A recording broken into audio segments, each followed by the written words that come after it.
Bonsoir à tous et bienvenue sur ce nouveau numéro d'urgence mensuel et sur ce topo concernant les hépatites aiguës et leur prise en charge diagnostique et thérapeutique. Je tenais tout d'abord à remercier la commission scientifique et la commission jeune pour leur invitation à la présentation de ce topo. Je me présente, Édouard Lancio, du pôle de l'urgence du centre hospitalier universitaire de Lille.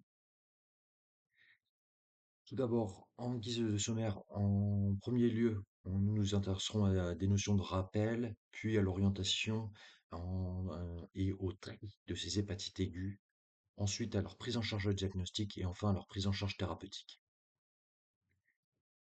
En guise de rappel, tout d'abord des définitions, des rappels sur les étiologies majeures et sur les critères de gravité de ces hépatites aiguës.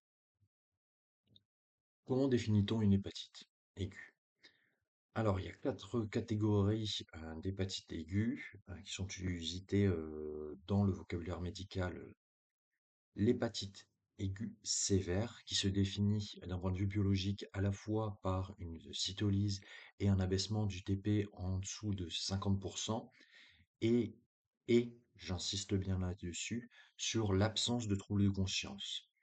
A contrario, l'hépatite aiguë grave, elle, se définit sur les mêmes critères biologiques que l'hépatite aiguë sévère, mais avec la présence cette fois-ci de troubles de conscience. Les notions d'hépatite fulminante et subfulminante se basent sur une notion de temporalité entre l'apparition de l'ictère et l'apparition de l'encéphalopathie. Il y a généralement moins de 2 semaines en ce qui concerne l'hépatite aiguë fulminante. Et cette hépatite aiguë fulminante est présente dès 8 semaines chez un patient sans antécédent. A contrario, l'hépatite aiguë subfulminante, elle, on a un intervalle entre l'ictère et l'encéphalopathie qui est plus important. On est cette fois-ci sur une fourchette de 2 semaines à 3 mois. Et cette hépatite aiguë subfulminante apparaît en règle générale au bout de 6 mois chez un patient sans antécédent.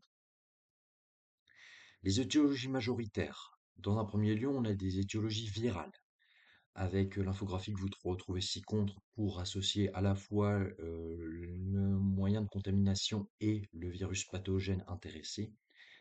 Par ordre de fréquence, les virus pathogènes sont l'hépatite B, puis l'hépatite A, puis l'hépatite E. L'hépatite D, qui, rappelons-le, ne peut se développer que de manière conjointe à l'hépatite B. Et enfin, on retrouve les autres virus comme le CMV, le BV, l'HSV, l'HHV6, le parvovirus B19, le VZV, l'étiologie secondaire et l'étiologie médicamenteuse. Rappelons-le, le toxique le plus courant est malheureusement le paracétamol, soit avec des ingestions médicamenteuses volontaires ou soit des ingestions accidentelles, avec une dose toxique de 10 grammes pour l'adulte et une dose toxique pour l'enfant de 150 milligrammes par kilo. Les hépatites aiguës médicamenteuses sont la première cause de retrait de médicaments du marché. Cette infographie que vous retrouvez ci-contre avec les molécules les plus imputables, elle est tirée de LiverTox, qui est une base de données en accès libre, et donc voilà, qui est une base assez utilisée par les centres antipoison et par les professionnels de santé, et aussi les industriels. La troisième étiologie concerne les hépatites aiguës non médicamenteuses, dont la principale cause euh, est l'alcool, mais on retrouve également des ingestions d'amanite phalloïde, de plantes médicinales, d'ecstasy ou de cocaïne. Et enfin, des causes plus rares, mais aucunement anecdotiques, qui sont les hépatites aiguës auto-immunes, les hépatites ischémiques, les thromboses de la veine porte, des maladies hépatiques vaso-occlusives, le syndrome de Budd-Chiari, la maladie de Wilson, le sepsis, le coup de chaleur, le syndrome de Rey, la stéatose aiguë gravidique, le syndrome d'Elp, l'ENI et enfin l'infiltration maligne du foie. Concernant les critères de gravité, ils reposent à la fois d'un point de vue sur une composante clinique, mais également biologique. En composante clinique, on a les signes d'insuffisance hépatocellulaire comme l'ictère, la cite, mais aussi l'encéphalopathie, qui se subdivisent en 4 stades de gravité différentes. Les critères biologiques, quant à eux, on a la cytolyse massive, l'élévation de la bilirubine, la coagulopathie avec un abaissement du TP qu'on avait d'ores et déjà évoqué, une baisse des facteurs 2, 5, 7 et 9, avec parfois une coagulation intravasculaire disséminée, une hyperphosphorémie et une insuffisance rénale. Ces critères de gravité ont été maintes fois dans de nombreux scores présentés et ainsi regroupés pour bâtir des scores pronostiques. Le premier score pronostique le plus utilisé est le score de Child-Pugh, qui concerne l'évaluation du risque opératoire chez les patients cirrhotiques. Ce score de Child-Pugh permet ainsi d'évaluer une survie à 1 an et puis il y a eu un glissement de l'utilisation de ce score pour évaluer une survie à 2 ans et enfin évaluer le risque hémorragique par rupture des varices œsophagiennes. Donc il se base, comme le montre ce petit tableau, sur le stade de l'acide, sur le dosage de la bilirubine, de l'albumine, de l'INR, du TP et sur le stade de l'encéphalopathie.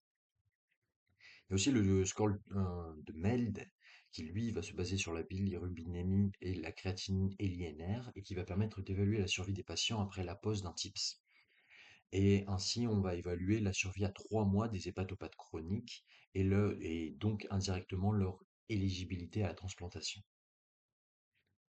Et enfin, le troisième score le plus courant, qui est le score de Madré, qui évalue, lui, la sévérité de l'hépatite alcoolique en se basant sur le TP et sur la bilirubinémie, et qui permet indirectement d'évaluer l'éligibilité également à la transplantation. Concernant le tri, tout d'abord, en tant que régulateur médicaux dans vos centres SAMU, il faut que vous gardiez 3 notions en tête. La première, à savoir que toute intoxication médicamenteuse volontaire au paracétamol est à diriger systématiquement aux urgences. Toute découverte de cytolyse après la prise d'un traitement médicamenteux, même s'il a été pris aux posologies correctes, est également à orienter de manière systématique aux urgences. Et enfin, pour toute découverte de cytolyse fortuite, sans notion de traitement médicamenteux et sans aucun critère de gravité, à ce moment-là, il faut non pas la diriger vers les urgences, mais vers le médecin traitant. Concernant les critères d'hospitalisation, dans quel cas hospitalise-t-on un patient atteint d'une hépatite aiguë? Il faut tout d'abord garder en tête que au moindre signe de défaillance viscérale ou de défaillance hépatique associé à cette hépatite, il faut orienter le patient directement vers un usige, pardon, ou vers une réa polyvalente. Pourquoi? Parce que ce patient peut évoluer très rapidement et donc il faut le rapprocher au maximum d'un centre de greffe, qui est le seul traitement valable dans ce cadre-là. Donc ces critères d'hospitalisation sont à la fois cliniques, à la fois biologiques, on en a évoqué certains, beaucoup reposent sur l'anamnèse, donc à savoir l'âge, la durée d'une fièvre, l'intensité des douleurs abdos, les antécédents et aussi, heu, parfois, les toxiques ou dans le cadre, d'une atteinte par le VIH. Quels sont les critères de transfert d'un patient atteint d'une insuffisance hépatique aiguë? Donc on se base sur le TP.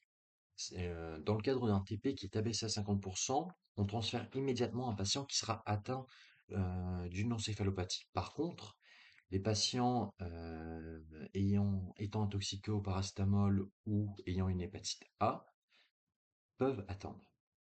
Pour les TP supérieurs à 50%, le transfert est uniquement envisagé concernant les causes indéterminées ou les hépatites subaiguës. Quelles sont les causes de transplantation dans le cadre d'une insuffisance hépatique aiguë? Alors, on se base sur 2 types de critères pour évaluer la nécessité de transplantation ou pas. Les critères de Clichy-Villejuif et les critères du King's College.